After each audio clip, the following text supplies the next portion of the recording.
Avengers Endgame brought plenty of changes to the Earth's mightiest heroes, and one of the biggest was to Thor, who put on a lot of weight.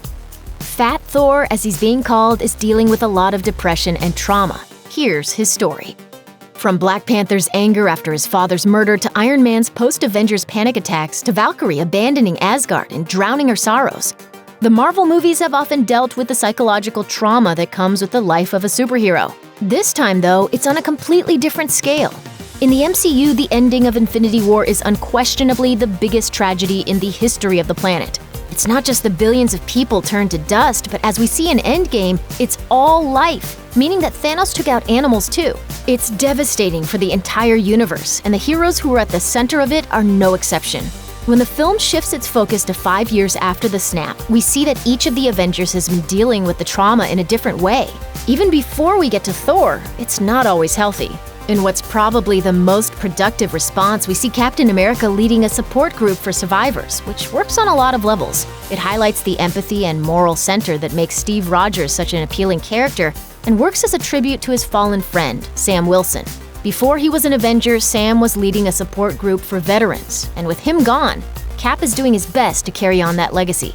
The others, however, aren't doing so well in the way they deal with tragedy. Hawkeye goes to an incredibly violent extreme, trying to personally enforce a fairness that's absent in the loss of innocent life.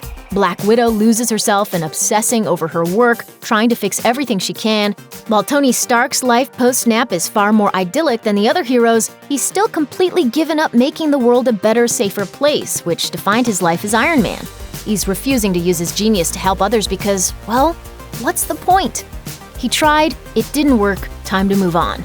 These are all very different and very relatable ways of dealing with a traumatic experience.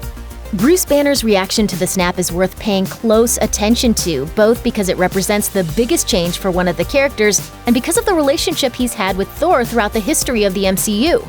Since they first slugged it out on the helicarrier back in the first Avengers film, they've been competitors, and the buddy comedy of Thor Ragnarok put them in direct contrast with each other. It's come up several times throughout the films that since they hadn't met Captain Marvel yet, they both consider themselves to be the strongest Avenger. Welcome, strongest Avenger. What? For all their similarities, it's how they react to their failures that shows how different they really are. Since his character is entirely built around making explosive anger and the reaction to trauma a literal, physical change, it makes sense that it's the Hulk that we first see reacting to the devastation that comes along with Thanos. This unstoppable force of nature comes up against something he can't beat through strength. In Infinity War, Hulk learns the same thing Thor learns at the beginning of Endgame. Sometimes physical strength is completely meaningless, and that's a devastating lesson for someone who relies on that strength as one of their defining characteristics. For the Hulk, the initial reaction is another one of those unhealthy coping tactics. He runs away and hides. He won't even Hulk out when his life's in danger, leaving Bruce Banner free of his dark side for the first time in years. Instead of accepting this thing he's wanted, Banner comes to understand that the Hulk is a part of him, and as a result, he spends the 5-year gap essentially going through the gamma-powered superheroic version of therapy and working through his issues to unify his personalities. 18 months in the gamma lab. I put the brains and the brawn together, and now look at me. Best of both worlds. Back in the first Avengers film, Bruce Banner gave us the iconic line that summed up his struggle with his emotions. I'm always angry. The Hulk we have in Endgame, however, is no longer driven by anger. He has young fans that want to take pictures with him, and he shares his lunch with Ant-Man in a scene that's far more than just a punchline. This is a brand new version of the Hulk, one who's not just smart, but kind and generous instead of being a mindlessly angry, walking temper tantrum with the potential to destroy a city. For the first time in the franchise, Bruce Banner is happy because he's learned and worked to change himself. Unfortunately, that's one thing Thor can't do. In a lot of modern stories about mythological characters, including recent comics about Thor, the idea is that the gods are the embodiments of ideas. Unlike humans, they can't change their nature. Loki, I thought the world of you. I thought we were going to fight side by side forever, but at the end of the day, you're you and I'm me. Thor is the god of thunder, who storms in with a bolt of lightning and a booming hammer, laying waste to his enemies. He's an almost effortlessly powerful warrior, and the entire arc of Ragnarok is devoted to the way he learns that his strength and power come from within himself, not from any of his magic weapons. It's his defining feature. So what happens when it doesn't work? In Endgame, Thor sees himself as personally responsible for failing to kill Thanos before he could snap. And when he finally did finish off the Mad Titan, it was too late to fix anything. He goes through almost the same thing that the Hulk does, except that he's made to watch as the last remnants of his people are attacked, and eventually finds out that even his shiny new hammer can't stop Thanos in time. For all his strength, he failed. If his strength defines him, but it couldn't save the billions of lives lost in Infinity War, what's the point? That's the existential crisis Thor's dealing with in Endgame. When we meet back up with Thor 5 years after the snap, he's almost completely inert. That's a very common and very relatable symptom of depression, and so is the idea that he's not just sitting around in the dark being sad. For all the film's over-the-top visuals and jokes about his weight, the movie isn't a cartoonish portrayal of what it's like to deal with depression. We see Thor laughing and hanging out with his friends, but when he's confronted with the idea that he could do something important, the same thing he's failed at before, it just doesn't matter. There's another element of his depression that manifests itself in the film too. He's become an alcoholic. Thor's legendary appetite for beer has always been a source of comedy in the MCU films. I don't drink tea. What do you drink? Not tea. Endgame shows us the darker side of that. Like a lot of people with depression, including Valkyrie and Ragnarok, Thor is self-medicating, and his physical change is the result of that. Sadly, that's a pretty relatable element for a lot of viewers, too. One of the reasons Thor's new body was such a surprise is that, unlike a lot of Endgame's other callbacks, there's no precedent for it in the comics. Thor has undergone plenty of changes over the years, including the time he was a 6'6" frog for a few issues, but he's always been drawn with the heroic proportions that you'd expect. As far as his mental state, the closest we've gotten to seeing a truly depressed Thor came when we got a glimpse of a distant future where Thor was the last surviving Asgardian. Like his movie counterpart, All-Father Thor was dealing with isolation, depression, and the toll of millennia of battle that left him with one arm and one eye. The main difference was that this Thor was more than willing to take up his hammer and fight, although his goal was a glorious death in battle. That doesn't mean the Thor comics have been free of fat jokes. For decades, one of the most prominent members of Thor's supporting cast was Volstagg the Voluminous, one of the Warriors 3.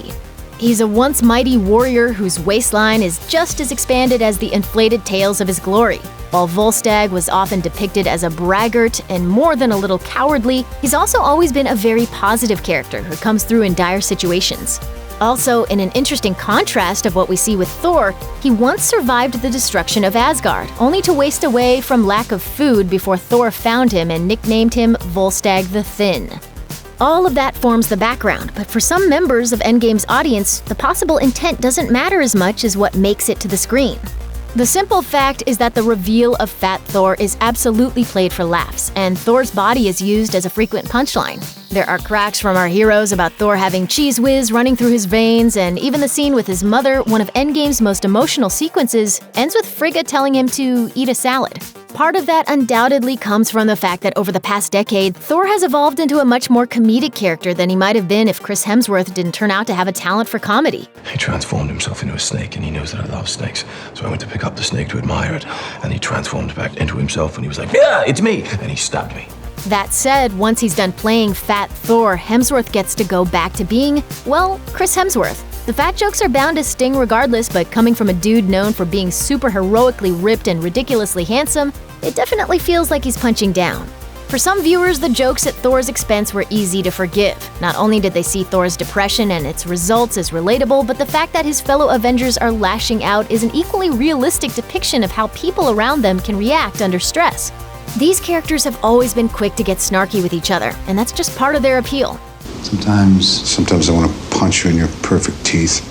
But even within the context of the film, we're still seeing superheroes, the ultimate good guys, making fun of someone's appearance. Context is important, but it's always worth remembering that this is fiction, and calling anything realistic doesn't hold much water in a movie where a guy with rocket boots uses magic space rocks to fight a 7-foot purple alien. For some critics, it just raises the question of whether we would have lost anything if it hadn't been there, or if Thor's depression had been shown in some other way. The flip side to the anger is that for all of its flaws and the sniping from other characters, the action of the movie never really presents Thor's body as a problem. The climax of that emotional scene with Frigga is the present-day post-snap Thor summoning Mjolnir and realizing that despite the guilt he's been feeling for 5 years, he's still as worthy, heroic, and noble as he has always been. Most telling, at the end of the movie, where he truly regains his godly power and makes a stand against Thanos, he doesn't just magically transform back into his usual muscular body. The only change to his physical appearance is that his unkempt beard is now neatly braided. He's still as hefty as he was, but he's also as strong as ever. As corny as it might sound, all he really needed was to talk to someone who understands what he's going through. The fact that there's no physical difference between the depressed, apathetic Thor of the beginning of the film and the hero we see at the end seems to indicate the filmmaker's sincerity in presenting the depression, not the weight gain, as the problem to be conquered. Still, the jokes at his expense are very much a part of the film, and it's hard to believe that Thor won't be showing up in future MCU films with his traditional jacked bodybuilder physique. The way it's treated going forward is going to go a long way in determining how audiences look back on it here. Check out one of our newest videos right here. Plus, even more Looper videos about your favorite superheroes are coming soon. Subscribe to our YouTube channel and hit the bell so you don't miss a single one.